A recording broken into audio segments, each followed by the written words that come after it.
Good morning, it's Friday and it's back to school season for a lot of kids right now. I miss back to school season. That was my favorite time of year growing up.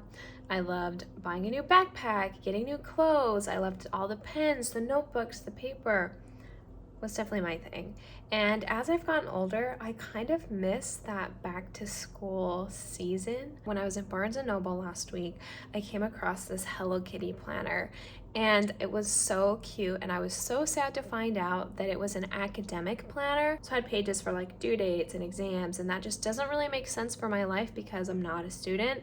So I ended up going onto the Erin Condren website and I found another Hello Kitty planner that I was able to customize. I put my name on it, I picked out my layouts for the week, and it is being delivered today. I also went to Target because a bunch of their stationery was on sale, and I picked up a bunch of colored gel pens that I think are going to match some markers that I also ordered with my planner. So I'm excited to see how these all work together. I'm also thinking that since tomorrow is Saturday, maybe tomorrow morning we can go to Starbucks for breakfast. I can take my book, do a bit of reading, and have a reading Starbucks breakfast date.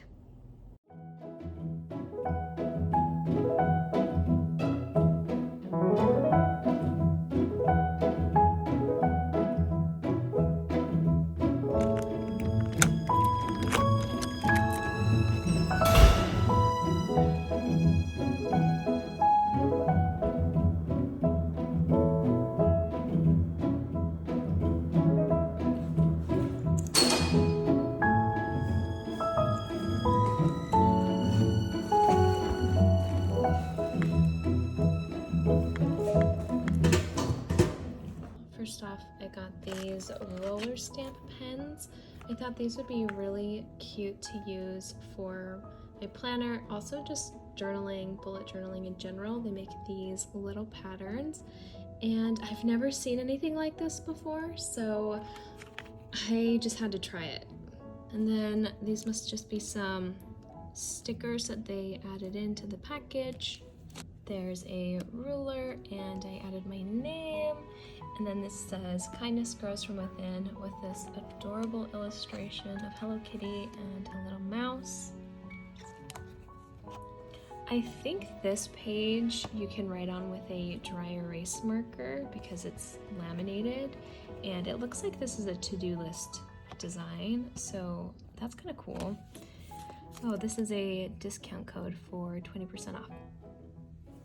I went with the Inspire design, which is this colorful, almost like painted looking design. I think each month is a different color, and yeah, I'm glad I went with this one versus just the gray or the wildflower design because I kind of like that each month seems unique and it's just so bright and fun.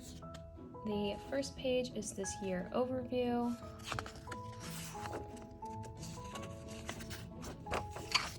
On the next page, there's these 12 boxes, and I was thinking that maybe I can put my monthly TBR list in these. Then you have your month calendar view. This page, you can add your monthly goals. There's some lined boxes, some dotted boxes. I think you can just kind of use this for anything that you want. And then you go into your week views. So I went with the lined week views because the other option were to do hourly, which was just a little bit intense for me.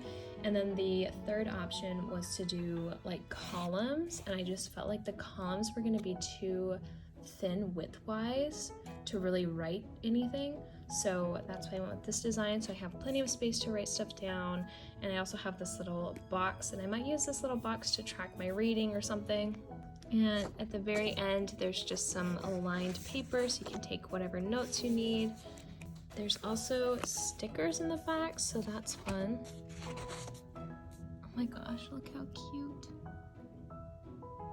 And then a nice pocket in the back to put any loose leaf papers you have. And what is this? I think it's just a little notebook. Oh, yeah. I'm thinking I might use this as kind of like a little bit of a bullet journal as well as a planner. So yeah, also let's test these pens out.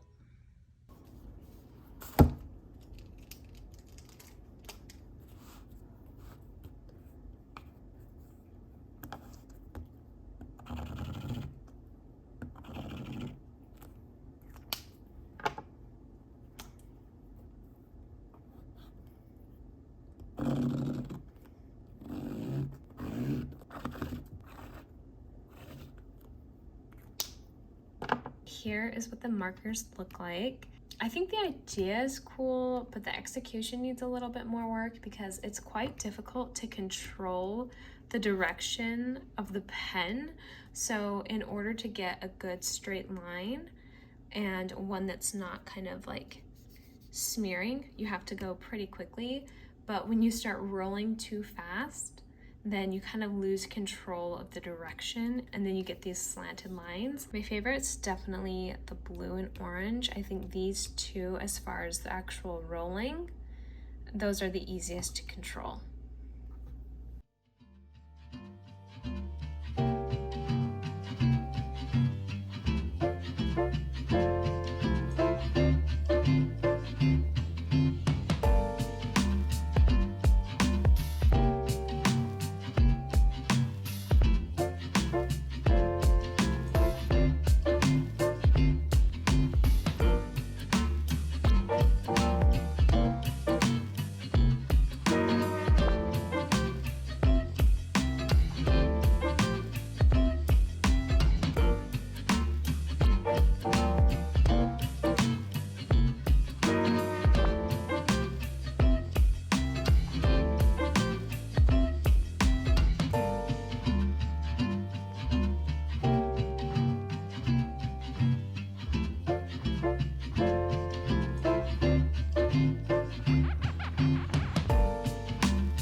I am sitting down to write in my planner.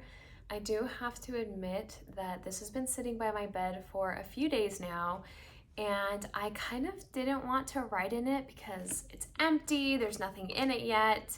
And I recently took the enneagram personality test. I kept getting the same result. I think I took like 5 or 6 tests, and I got a type 1 every single time. I've never considered myself a perfectionist. I've always liked things a certain way, but I didn't realize until later in my life that it was not normal for people to plan for the worst case scenario with everything. I will have a plan A, but I also will have a plan B, C, D, and E just in case everything else goes wrong.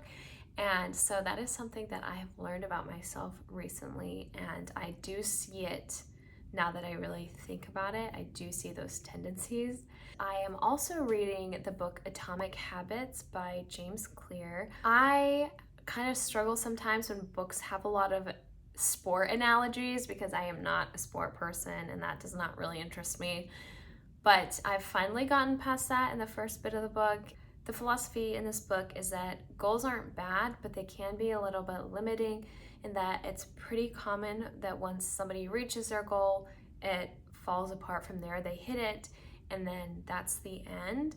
And this idea is that we develop these little daily habits so that we're not necessarily completely goal-oriented, but that we have these small habits daily that never fall off track. I like that idea. I have definitely noticed that in my own life because I started running during the pandemic and I had a goal to run a mile in a certain time.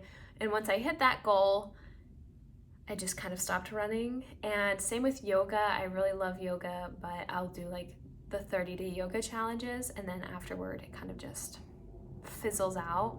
So I definitely want to apply some of those concepts to my life, and I thought writing them down in my planner would be a good way to do so. And on the topic of books, I have also picked up Fourth Wing again. I mentioned a few videos ago that I was taking a break from it to read some other books. I'm almost halfway through, a little over 200 pages in now, and something big has happened. If you've read the book, you know it about the halfway mark, something big happens. and it's finally picking up speed, and now I'm very curious to find out what is going to happen next. I had a little bit of a hard time getting into this book, but now it's really starting to take off, and I think I can finish this definitely by the end of August. So yeah, I think that is going to be it today. I hope you enjoyed this video, and thank you for watching.